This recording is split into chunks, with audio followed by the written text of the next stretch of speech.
Hello students, how are you? I am Reena and I am going to discuss with you chapter 10 reaching the age of adolescence from the 8th class science NCERT book, and today our topic is reaching mental intellectual and emotional maturity.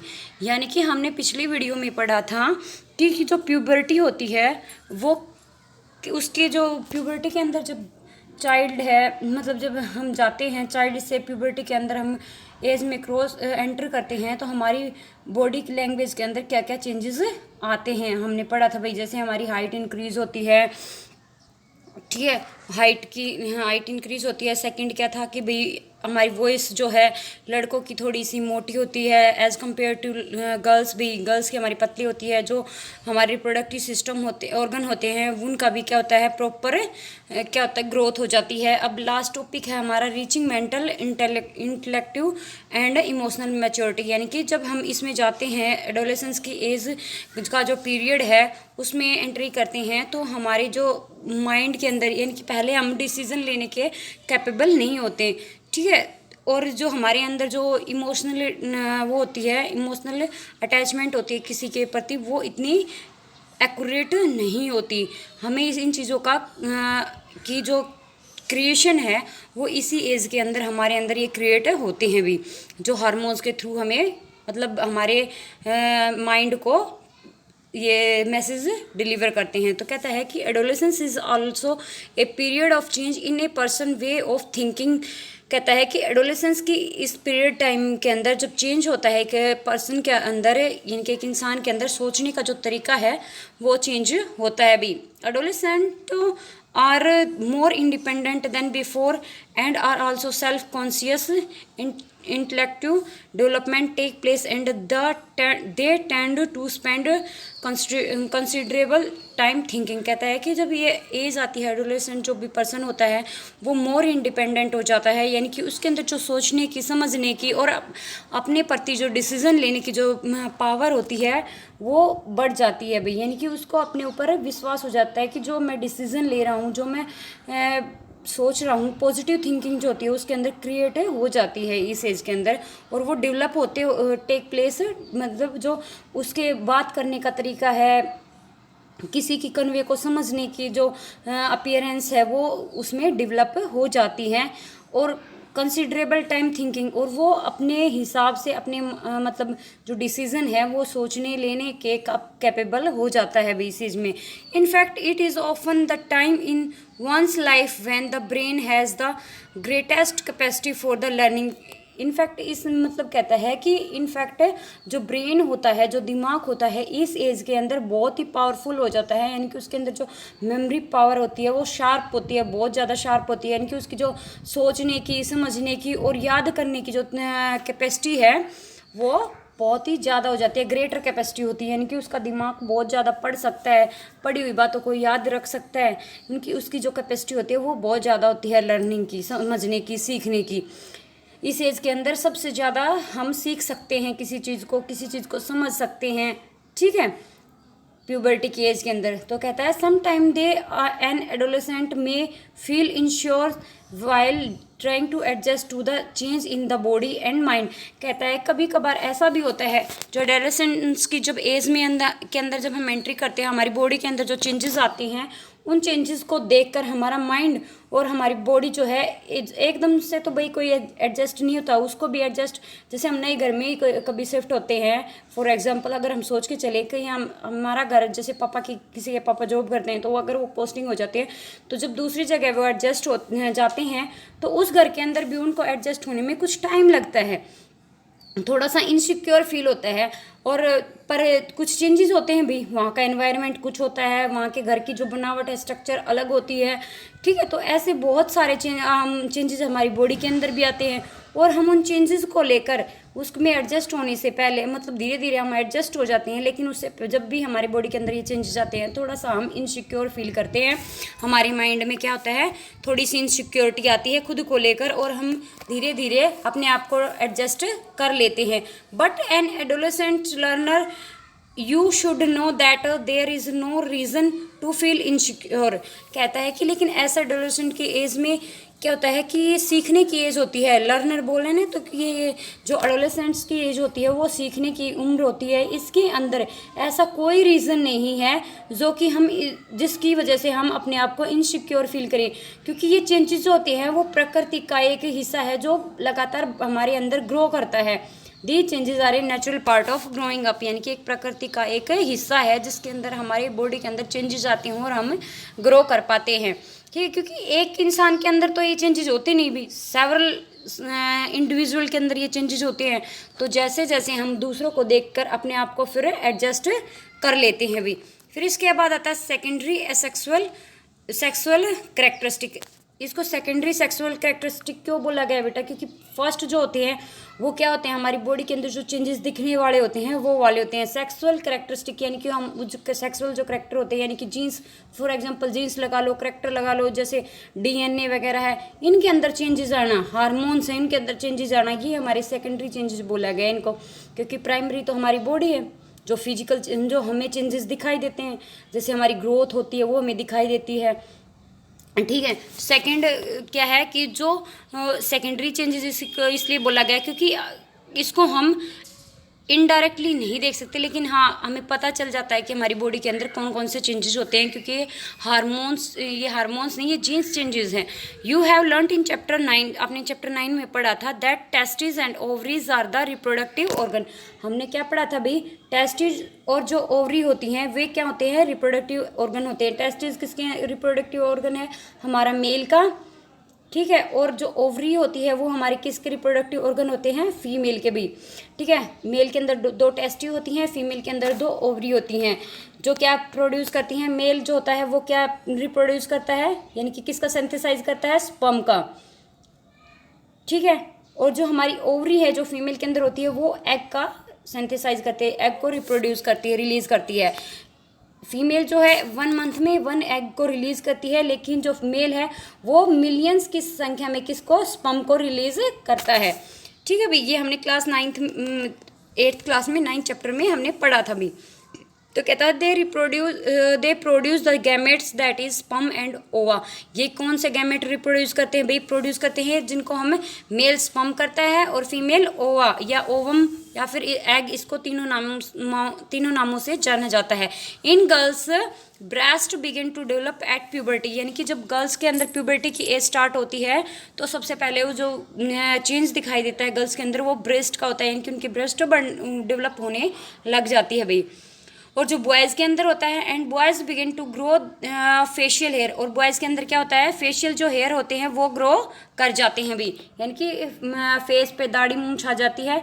Is bread and moistures, यानी कि मूछे और दाढ़ी आ जाती है भी। As these features help to the distinguish the male from the female they are called secondary sexual characteristic.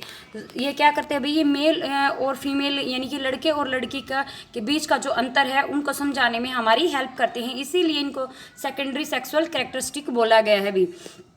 Boys also develop hair on their chest, लड़कों के जो छाती पे जो बाल हो जाते हैं, चेस्ट पे जो बाल होते हैं वो भी बढ़ जाते हैं भी। In both boys and girls hair grow under the arms and in the region about the thigh और द प्यूबिक रीजन। कहता है कि और भी बहुत सारे जगहों पे जो है कि हमारे जो हेयर होते हैं, जो फेशियल हेयर होते हैं वो ग्रो हो जाते हैं भी, जैसे थाई एंड आर्म्स भी हो जाते हैं, छोटे छोटे हेयर्स की ग्रोथ हो जाती है भी। ये दोनों के अंदर होती है, इक्वली होती है, गर्ल्स और बॉयज़ दोनों के अंदर पाई जाती है भी। ठीक है, वो कहाँ होते हैं? हमारे अंडर आर्म्स के अंदर होते हैं, थाई पे भी मिलते हैं, और प्यूबिक जो एरिया होता है वहाँ पे भी हेयर की ग्रोथ हो जाती है भी। तो बूझो एंड पहेली, both Boojho and Paheli wish to know what initiated changes at puberty. अब बूझो और पहेली दोनों के दोनों कहते हैं, जानना चाहते हैं कि ये जो चेंजेस होते हैं प्यूबर्टी के एज के अंदर ये ऐसा क्यों होता है, उसका रीज़न जानना चाहते हैं। तो कहता है the change which occur at the adolescence are control by hormones. कहता है कि जो ये प्यूबर्टी के अंदर जो चेंजेस होते हैं हमारे वो किसकी वजह से होते हैं भाई? वो एडोलेसेंस की एज के अंदर जब हम एंट्री करते हैं तो हमारे अंदर जो हार्मोन्स होते हैं उनकी कंट्रोल की वजह से होते हैं। यदि हार्मोन्स बढ़ जाते हैं, इम्बैलेंस की वजह से क्या होता है? फेशियल हेयर ग्रोथ हो जाते हैं, बॉडी के डिफरेंट पार्ट्स पे अगर पहले हेयर नहीं थे, हार्मोन्स इम्बैलेंस होते हैं क्योंकि प्यूबर्टी के एज में क्या होता है, ज़्यादा मतलब जो हार्मोन्स होते हैं वो रिलीज होते हैं, तो क्या होगा भाई, उसकी वजह से इम्बैलेंस भी की भी स्थिति हो जाती है। तो अगर हमारे हार्मोन जो है इम्बैलेंस हो जाते हैं तो जो हेयर है वो डिफरेंट पार्ट पे, बॉडी के डिफरेंट पार्ट्स पे ग्रो हो जाते हैं। तो कहता है hormones are chemical substance, hormones जो होते हैं वो केमिकल सब्सटेंस होते हैं। These are secretion from endocrine gland, जो एंडोक्राइन जो हमारी ग्लैंड होती है उसके अंदर इनका सिंथेसाइज होता है, यानी कि सिक्रेशन होता है, यहाँ पे वो बनते हैं। And endocrine system the male hormone और the testosterone begins to be release by the testes at onset of puberty. कहता है कि ऑन सेट ऑफ प्यूबर्टी, कहता है जब मेल्स के अंदर जब प्यूबर्टी की एज आती है, क्रॉस करते हैं, तो उनके अंदर टेस्टिस के अंदर किसका सिंथेसाइज, किस हार्मोन का सिंथेसाइज होता है, टेस्टोस्टेरोन का, जो मेल हार्मोन के नाम से जाना जाता है। अभी मेल के अंदर अलग हार्मोन्स होते हैं और फीमेल के अंदर अलग हार्मोन्स होते हैं। जहाँ पर टेस्टिस के अंदर हमारे स्पर्म बनते हैं वहीं पे हमारा जो है टेस्टोस्टेरोन जो हार्मोन्स है वो डेवलप होता है, उसका सिंथेसाइज होता है वो, और फिर वो रिलीज होता है। कब होता है भाई, ऑन सेट ऑफ प्यूबर्टी, जब प्यूबर्टी की एज आती है तब उसका सिंथेसाइज होता है, तो तब वो बनना स्टार्ट होता है। और कहाँ बनता है, तो आपसे 1 मार्क्स का क्वेश्चन पूछा जा सकता है बेटा कि जो टेस्टोस्टेरोन है वो मेल के अंदर कहाँ पे उसका सिंथेसाइज होता है या कहाँ पे बनता है, तो आप क्या बताओगे, टेस्टिस के अंदर वो बनता है, वही सिंथेसाइज होता है, रिलीज होता है। और वो कब होता है बेटा, प्यूबर्टी की एज के अंदर होता है। फिर कहता है this causes change in boy about which you have just learned, for example the growth of facial hair. कहता है कि यही कारण है कि जो लड़कों के अंदर आपको चेंज दिखाई देता है वो किसकी, जो अभी अभी आपने पढ़ा था, वो किसकी वजह से होता है, जो हमारे हार्मोन्स होते हैं, जो मेल हार्मोन्स होते हैं टेस्टोस्टेरोन की वजह से, जब ये ज़्यादा अमाउंट में रिलीज होते हैं, यानी कि इनके अंदर इम्बैलेंस आ जाती है हार्मोन्स के अंदर, तो क्या होता है, उसकी वजह से जो हमारे फेशियल हेयर हैं लड़कों के अंदर वो ग्रो हो जाते हैं, यानी कि उनकी दाढ़ी मूछें आ जाती हैं, इनके चेस्ट पे भी हेयर ग्रोथ हो जाती है, अंडर आर्म्स पे हेयर ग्रोथ हो जाती है। ये सारे के सारे रीज़न हैं हमारे हार्मोन्स के, टेस्टोस्टेरोन के। और ये कब बनता है, प्यूबर्टी की एज में। पता चल गया भाई। अब आते हैं फीमेल के अंदर। Once puberty is reaches in girls, जब प्यूबर्टी की एज में जब कोई लड़की एंट्री करती है, जब उसकी एज प्यूबर्टी की एज में आती है, तो ovary begins to produce the female hormone. तो जो फीमेल है उसके अंदर क्या होता है, उसकी जो ओवरी है उसको वो कौन सा जो हार्मोन्स है वो प्रोड्यूस करती है, हमारा एस्ट्रोजन नाम का एक हार्मोन होता है जो वो रिप्रोड्यूस करती है। और कहाँ करती है बेटा, ओवरी के अंदर करती है। तो आपको ये 2 क्वेश्चन है, मेल के अंदर क्या होता है भाई, टेस्टोस्टेरोन होता है जो कहाँ बनता है, टेस्टिस के अंदर बनता है। और फीमेल के अंदर कौन सा होता है, एस्ट्रोजन होता है जो कहाँ बनता है, ओवरी के अंदर बनता है। ठीक है, ये याद हो जाएंगे आपको। Very good. फिर कहता है which makes the breast develop, जो जिसकी वजह से क्या होता है, लड़कियों की जो ब्रेस्ट होती है वो डेवलप होती है, जो उनकी ग्रोथ हो जाती है भाई, जिसकी वजह से हम डिस्टिंगफाई कर सकते हैं, इनकी पहचान पाते हैं कि ये लड़का है और ये लड़की है भाई। Milk secreting gland of mammary gland develop inside the breast. कहता है कि जो मिल्क सेक्रेशन है, जो ग्लैंड होती है जिसको हम मेमरी ग्लैंड भी बोलते हैं, वो डेवलप हो जाते हैं किसके अंदर, ब्रेस्ट के अंदर भी। जैसे मैमल्स होते हैं बेटा, आपने देखा होगा कि वो मैमल्स के क्यों कहा जाता है उनको मैमल्स, इसलिए कहा जाता है क्योंकि वो जो फीमेल अपने बच्चों को ब्रीथ करवाती है उसको हम बोलते हैं कि उनके अंदर मेमरी ग्लैंड की वजह से जो दूध है वो निकलता है। ठीक है, ब्रेस्ट फीडिंग करवाती हैं। तो कहता है कि जो मेमरी ग्लैंड होती है वो डेवलप होती है, जो क्या करती है, मिल्क का सिक्रेशन करती है इस ग्लैंड के अंदर। ठीक है, फिर कहता है the production of these hormones is under the control of the another hormone secrete from N endocrine gland called pituitary gland. कहता है कि जो ये प्रोड्यूस होते हैं हार्मोन्स, हमारे इन हार्मोन्स का जो प्रोडक्शन होता है उसका सारा कंट्रोल जो है किसके अंदर होता है, अनदर हार्मोन सीक्रेट, जो एक और हार्मोन जो है सीक्रेट करता है वो किसके अंदर होता है, हमारा एंडोक्राइन ग्लैंड, जिसको हम क्या कहते हैं, पिट्यूटरी ग्लैंड, यानी कि पिट्यूटरी ग्लैंड जो होता है इनका पावर हाउस होता है जो इनको कंट्रोल करता है। पिट्यूटरी ग्लैंड कहाँ पाया जाता है, हमारे माइंड में, ब्रेन में पाया जाता है, सॉरी, ये कहाँ होता है, ब्रेन के अंदर होता है। पिट्यूटरी ग्लैंड अगर आपसे पूछ लिया जाए कि पिट्यूटरी ग्लैंड कहाँ होती है, तो वो हमारी ब्रेन के अंदर होती है, जो अपनी हार्मोन्स को रिलीज करती है। वो हार्मोन्स क्या करते हैं, वो हार्मोन्स इनको मैसेज देते हैं कि आपको जो एस्ट्रोजन है, फीमेल के अंदर एस्ट्रोजन और मेल के अंदर जो है टेस्टोस्टेरोन का जो हार्मोन्स हैं उनका सिक्रेशन की एज आ गई, यानी कि प्यूबर्टी की एज अब आ चुकी है। अब आप जो है इन हार्मोन्स का सिक्रेशन कर सकते हो, इनको सिक्रेट कर सकते हो भी, बना सकते हो।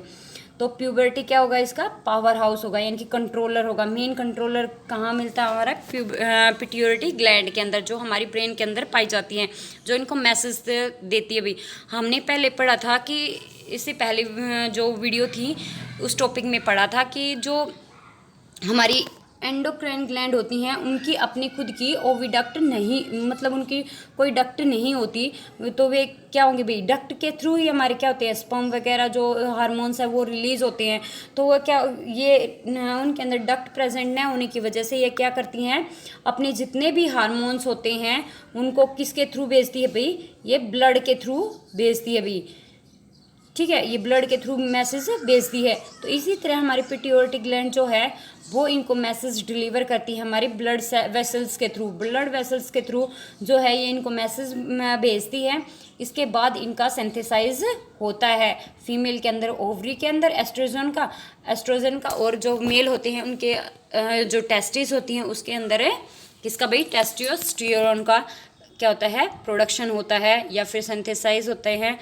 ठीक है, यहाँ तक हमारा यहाँ ये टॉपिक ख़त्म होता है। इसके बाद आता है the role of hormones in the initiating reproductive function, यानी कि हार्मोन्स का रिप्रोडक्टिव जो फंक्शन होता है उसके अंदर क्या रोल है, क्या भाई क्या अपना ये वहाँ पे फीचर देते हैं, इनका क्या काम होता है, वो हम कल नेक्स्ट वीडियो में के अंदर पढ़ेंगे भाई। Thank you.